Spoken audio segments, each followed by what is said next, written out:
serves as a joint special representative of the African Union and the United Nations hybrid operation in Darfur, or in short, UNAMID. Mr. Mamabolo, a very good evening to you, and thank you so much for joining us. Welcome to the Globe. Thank you for having me.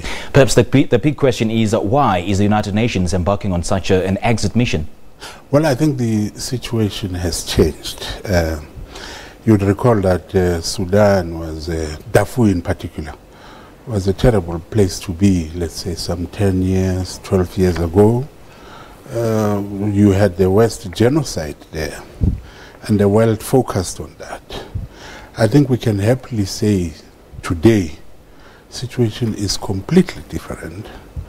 There is a relative calm and peace. Of course, the problem we still have is that we don't have a signing of the cessation of hostilities, which means, in a sense, the war is still going on. But in terms of what happens in the country itself, there's relative peace, calm, and stability, and I think the United Nations then figures it's time to leave.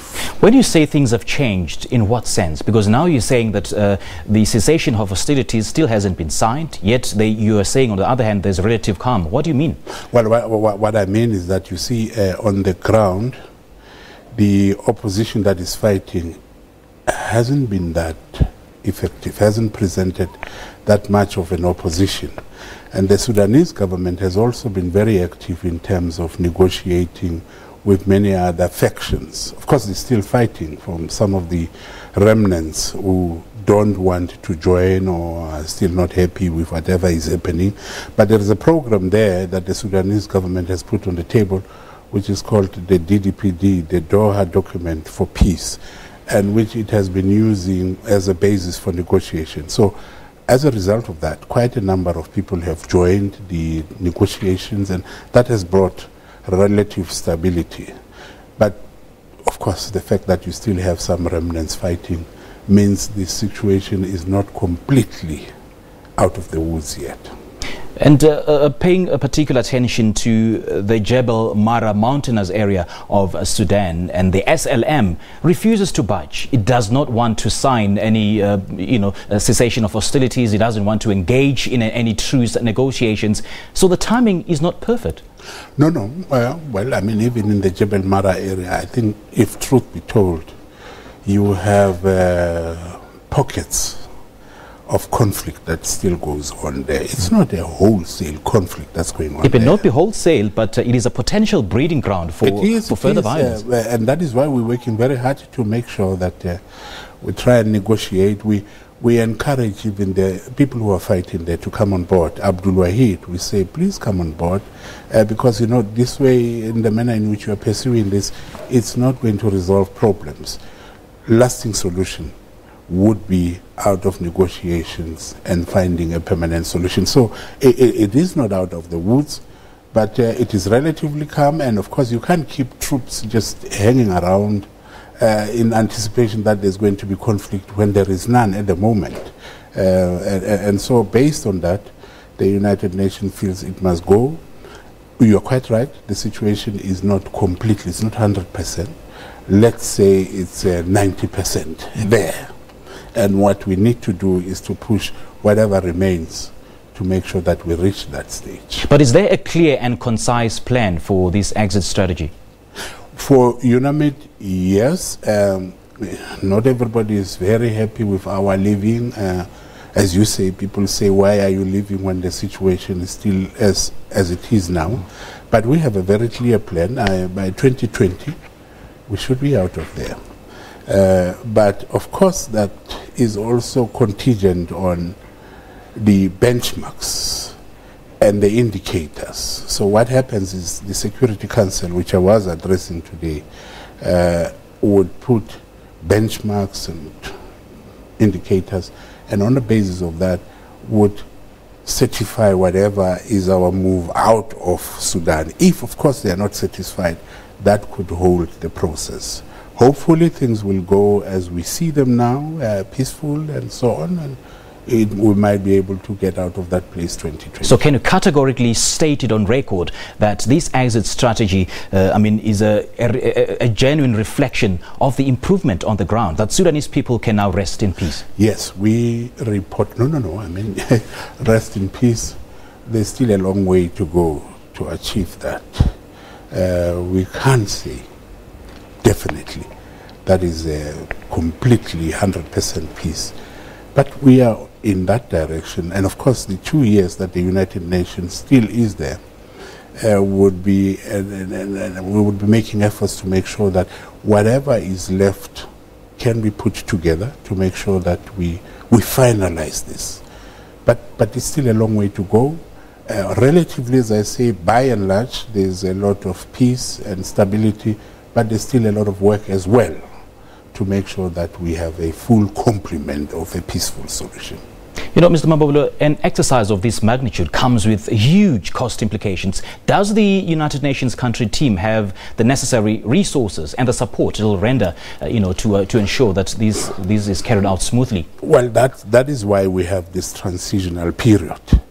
To try and ensure that whatever we were doing as UNAMID, which is the hybrid mission that was the AU, UN doing business there, is able to impart whatever it has been doing to the UN country team, which must take over.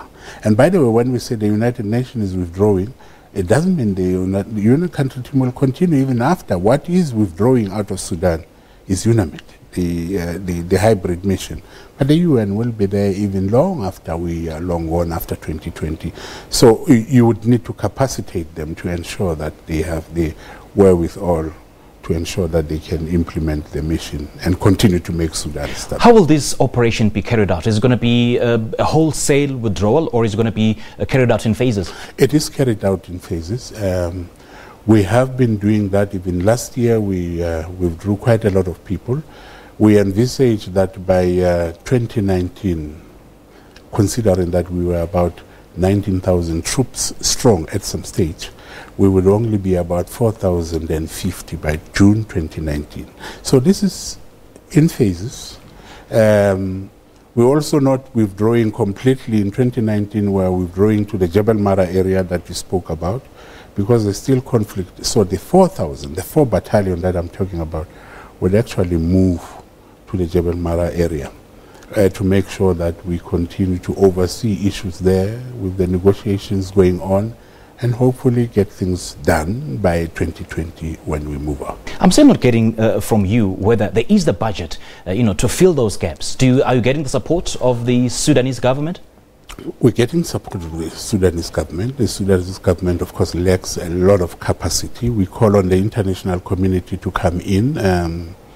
There was a resource mobilization meeting that was held at the UN just recently to try and make sure that we get as much as we can to finish this mission that we're embarking on.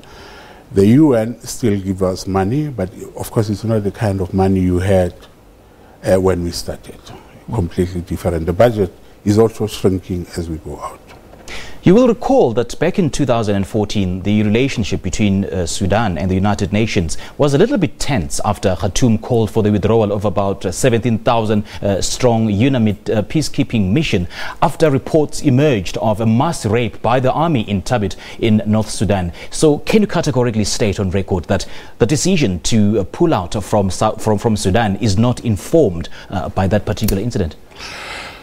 Well, you are talking about incidents that took place possibly 10, 12 years ago. We are talking about today. And I think we can say some of those incidents may be here and there, but by and large, you don't have them to the extent that you had them some 10, 12 years ago. The atrocities, the violence, the war, the bad situation that you had 2012 has completely and considerably improved to what we have today. So basically the decision to pull out is largely informed by budgetary issues? No, the situation is largely informed by what is happening on the ground. As I say, the situation has improved, and you can't continue having troops there if you don't have any conflict going on. So by and large, what is happening on the ground, what has been put in by the United Nations, what has been put in by the government of Sudan also in its own negotiation and its own efforts. And by the way, it is actually winning quite a lot of ground, not in Sudan alone, but the entire region. But you would want to ask them those questions when you meet them as to what they are doing.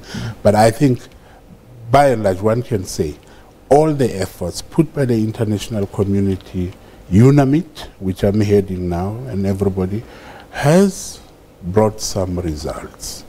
Of course, you could also say budgetary considerations as well. But those are not the major factors. I think the major factors is that you don't have conflict to the extent that you had some 10, 12 years ago. Mr. Mamabolo, thank you so much for your time. We appreciate it. My pleasure. All right.